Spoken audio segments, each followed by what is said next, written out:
자, 2-1번 다항식의 계산, 거듭 제곱수와 지수라고 나왔어요. 거듭 제곱은 같은 수나 문자를 거듭해서 곱한 것을 간단히 나타낸 것이라고 정의를 할 수 있고요. 지수와 및, 그쵸? A를 n번 제곱했다라고 했을 때 A의 m제곱이라고 이야기를 하고요. 그걸 우리는 A의 m승이라고 하죠. 이 밑에 있는 걸 우리는 밑이라고 하고요. 여기 위에 있는 m을 우리는 뭐라고 한다? 그렇죠. 지수라고 합니다. 그쵸? 지수 법칙은 총 4가지가 있었다라고 했었죠. 합의 법칙, 그리고 곱의 법칙, 그리고 차의 법칙, 그리고 분배 법칙, 이렇게 총 4가지가 있었다. 그 중에서 차의 법칙만 조금만 더 디테일하게 표현을 했습니다. 지수의 합의 법칙이라고 한다면 우리가 밑이 같은 상황에서 A의 m승 곱하기 A의 n승이 있을 때 우리는 지수끼리 무엇 한다? 더한다 라고 해서 합의 법칙이라고 했고요. 곱의 법칙 같은 경우는 A의 m승을 총 n번 곱한다. 그럼 지수끼리 곱하기 때문에 우리는 A의 mn승으로 표현이 가능하더라. 오른쪽에 예제 있으니까 한번 읽어보시면 도움이 되겠죠. 차의 법칙 같은 경우는 우리가 m보다 n이 더 클 때, n이 서로 같을 때 m보다 n이 더 작을 때로 나누어서 생각을 했고요. 그쵸? 그리고 m보다 n이 더 크면은 그냥 뺀다. a의 n-n승이라고 했고요. 같으면 당연히 나누었을 때 1이고요. n이 더 클 때는 a의 n-m승으로 표현한다 라고 배웠었죠. 오른쪽에 예제 있으니 다시 한번 살펴보시면 되겠죠. 자, 그러니까 요거 첫 번째 같은 경우는 빼는 거니까 큰 상관이 없지만 이걸 우리는 내가 a의 0승으로 설명을 다시 했었고요. 이거는 a의 -4승을 우리가 분수 형태로 바꿀 수 있었다라고 조금 더 나아가서 설명을 했습니다. 그럼 지수의 분배 같은 경우는 A, B의 전체 m제곱이라고 했을 때 m값이 A하고 B의 전체적으로 분배가 되더라. A의 m승 곱하기 B의 m승으로 표현이 가능하고요.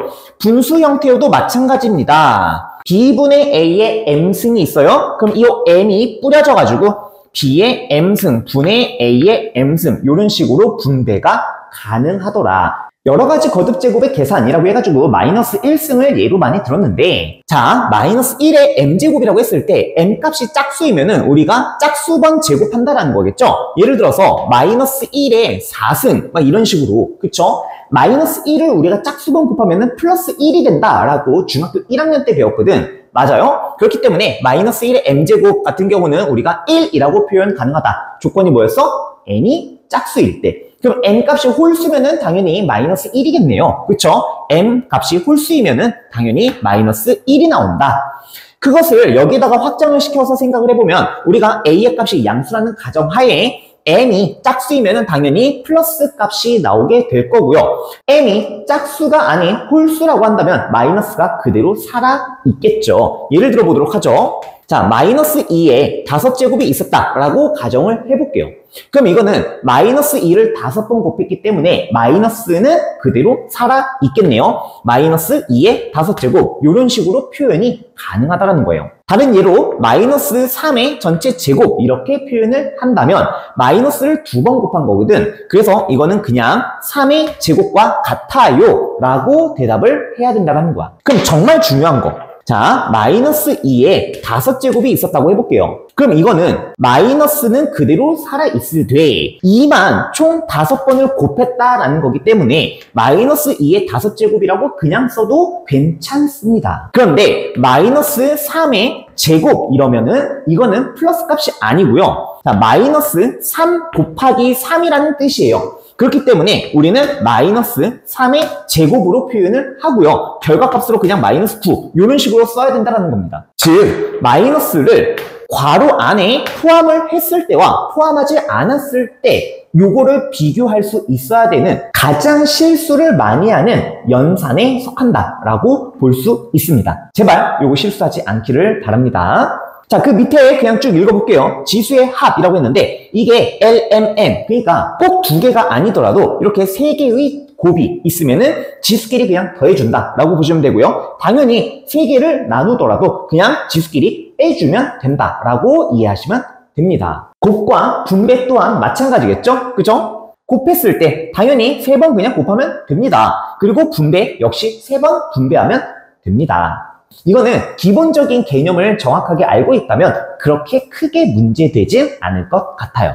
그럼 이번에는 거듭 제곱을 여러 번 더했을 때는 우리가 어떻게 표현할 겁니까? 라는 건데, 자, 우리가 여러 번 더하면 곱셈으로 표현을 하고 여러 번 곱하면 거듭 제곱으로 표현을 한다라고 했는데, 그 거듭 제곱이 여러 번 더해졌을 때는 어떻게 될 것이냐, 이런 것에 대한 문제라고 보시면 돼요. A개의 A의 M제곱의 합이라고 나와 있는데, 그러니까 A의 M제곱을 총 몇 번 더하겠다라는 겁니까?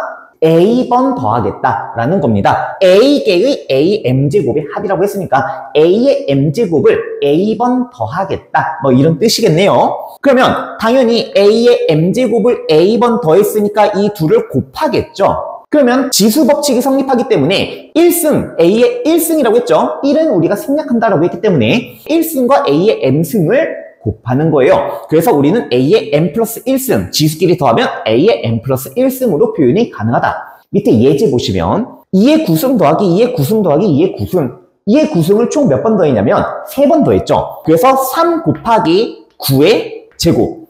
내가 2의 9승이라고 한 것 같은데? 자, 9의 2승이죠. 그쵸? 그러면 3 곱하기 9의 2승이라고 한다면 이거는 3 곱하기 3의 제곱의 전체의 제곱, 이렇게 지수법칙을 분배를 다시 한 번 더 풀어줍니다. 그럼 얘는 3 곱하기 3의 4제곱, 이렇게 표현이 가능하고요. 결과값으로 우리는 3의 5승, 지수끼리 더하는 거죠. 예제로 9의 2승 더하기 9의 2승 더하기 9의 2승을 살펴보도록 하죠. 9의 2승을 몇 번 더했냐면 총 3번 더했죠. 그래서 3 곱하기 9의 2승, 이렇게 표현할 수 있을 것 같아요.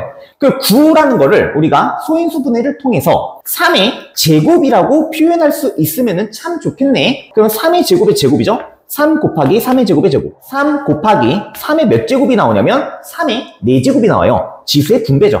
그때 우리는 지수의 합의 법칙이 성립한다라는 걸 볼 수 있어요. 밑이 같고 곱했죠? 그러면은 3의 1승과 3의 4승을 뭐 해요? 더하죠. 그래서 우리는 3의 5승이라고 써주면은 간단하겠네요. 이렇게 단계 밟아가면서 연습을 잘 해주면 되는 단원입니다. 마지막 개념은 거듭 제곱으로 표현된 수가 몇 자리 자연수인지 구하는 건데, 주어진 수가 a 곱하기 10의 k승으로 형태로 정리가 되면 이 수는 a의 자릿수에다가 플러스 k승, 그 k의 값을 더한 자리의 자연수입니다 라고 아까 전에 예제로 드려줬죠. 그럼 여기 예제 하나 더 있으니까 한 번만 더 풀어보도록 할게요. 2의 6승 곱하기 3의 세제곱 곱하기 5의 5제곱. 여기에서 우리는 2가 6개가 있고 5가 5개가 있구나 라는 걸 볼 수 있어요. 그럼 최대로 2와 5를 이렇게 짝을 맞춰주면은 최대 몇 쌍까지? 그렇죠. 5쌍까지는 맞춰줄 수 있어요. 그럼 남은 숫자들은 전부 다 그냥 곱해주자. 2의 5제곱이 이 안으로 들어왔으니 이 하나가 남아있겠죠. 그리고 3의 세제곱인 3의 세제곱이 얼마냐면 9 아니에요. 3 곱하기 3 곱하기 3이라서 27이라고 해야 합니다. 많이들 9로 씁니다. 이런 거 조심하시고요. 그러면 이렇게 곱했을 때 우리는 54 곱하기 10의 5제곱 이렇게 표현할 수 있고요. 54가 두 자리 자연수고 10으로 인해서 0이 5개가 추가가 되겠죠. 그래서 2 플러스 5자리, 즉 7자리 자연수라고 볼 수 있겠네요.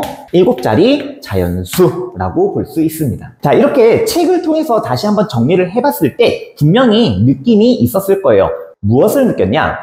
연산이구나. 여기도 결국엔 연산 연습을 하는 거예요.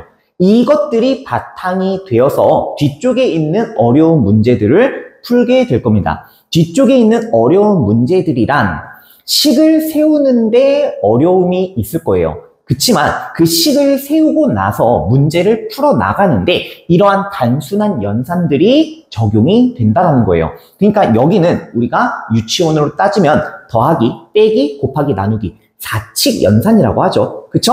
그러한 사칙 연산을 연습하는 단계라고 보시면 됩니다. 그렇기 때문에 우리가 문제를 많이 풀어봐야 되고요. 게을리 하시면 안 돼요.